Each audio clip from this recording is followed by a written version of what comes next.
মুহূৰ্তত এটা অত্যন্ত গুৰুত্বপূৰ্ণ খবৰ দিব বিচাৰিছো বিশাল ফুকনে জামিন পোৱাক লৈ ব্যাপক চৰ্চা আৰম্ভ হৈছিল সমগ্ৰ ৰাজ্যত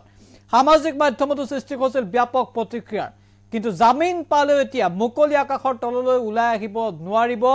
বিশাল ফুকন কাৰণ বিশাল ফুকনৰ বিৰুদ্ধে কেইবাটাও গোচৰ ৰুজু হৈ আছে মাত্ৰ এটা গোচৰতে জামিন লাভ কৰিছে বিশাল ফুকনে সবিশেষ এনিটক্সৰ দৰ্শকক গুৰুত্বপূৰ্ণ খবৰ আমি জনাই আছো জামিন পালেও মুকলি আকাশৰ তললৈ আহিব নোৱাৰিব বিশাল ফুকন বিশালৰ বিৰুদ্ধে ৰুজু হৈ আছে তিনিটাকৈ গোচৰ মাত্ৰ এটা গোচৰতে জামিন লাভ কৰিছে বিশালে তুলিয়াজান আৰু বৰবুৰা থানাত ইতিমধ্যে ৰুজু হৈ আছে গোচৰ বৰবুৰা হৈছে ডিব্ৰুগড় এই দুই গোচৰ জামিন নোপোৱা পৰ্যন্ত মুকলি আকাশৰ তললৈ আহিব নোৱাৰিব বিশাল ফুকন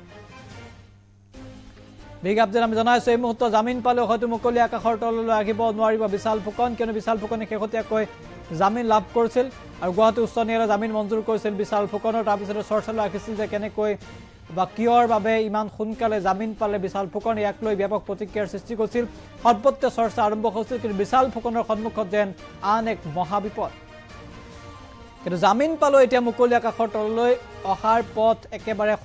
সহজ হৈ থকা নাই বিশাল ফুকনৰ বাবে কিন্তু বিশাল ফুকনৰ বিৰুদ্ধে কেইবাটাও গোচৰ ৰুজু হৈ আছে দুটা গোচৰ এটা গোচৰ আছে ডিব্ৰুগড়ৰ বৰবুৰা থানাত আনটো দুলিয়াজান থানাত আৰু এই দুটা গোচৰত জামিন পালেহে হয়তো মুকলি আকাশৰ তললৈ আহিব পাৰিব বিশাল ফুকন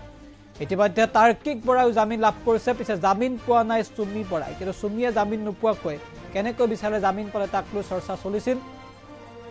আৰু বিশাল ফুকন মুকলি আকাশৰ তললৈ আহিব নেকি ইয়াক লৈ চৰ্চা চলিছিল কাৰণ ট্ৰেডিং কেলেংকাৰীৰ মাষ্টাৰ মাইণ্ড আছিল বিশাল ফুকন আৰু বিশাল ফুকনক লৈ সৰ্বত্ৰ চৰ্চা চলিছিল আৰু দীৰ্ঘদিন কাৰাগাৰত থকা বিশাল ফুকন এতিয়া মুকলি আকাশৰ তললৈ আহিব বুলি খবৰ আহিছিল কিন্তু এতিয়া শেহতীয়া আপডেট অনুসৰি মুকলি আকাশৰ তললৈ অহাটো একেবাৰে সহজ হৈ থকা নাই বিশাল ফুকনৰ বাবে জামিন পালেও সহজে মুকলি আকাশৰ তললৈ আহিব নোৱাৰিব বিশাল ফুকন কিয়নো বিশাল ফুকনৰ বিৰুদ্ধে আৰু দুটা গোচৰ ৰুজু হৈ আছে সেই দুটা গোচৰত জামিন পালেহে হয়তো মুকলি আকাশৰ তললৈ অহাৰ পথ প্ৰশস্ত হ'ব এইগৰাকী ট্ৰেডিং কেলেংকাৰীৰ খলনায়ক বিশাল ফুকন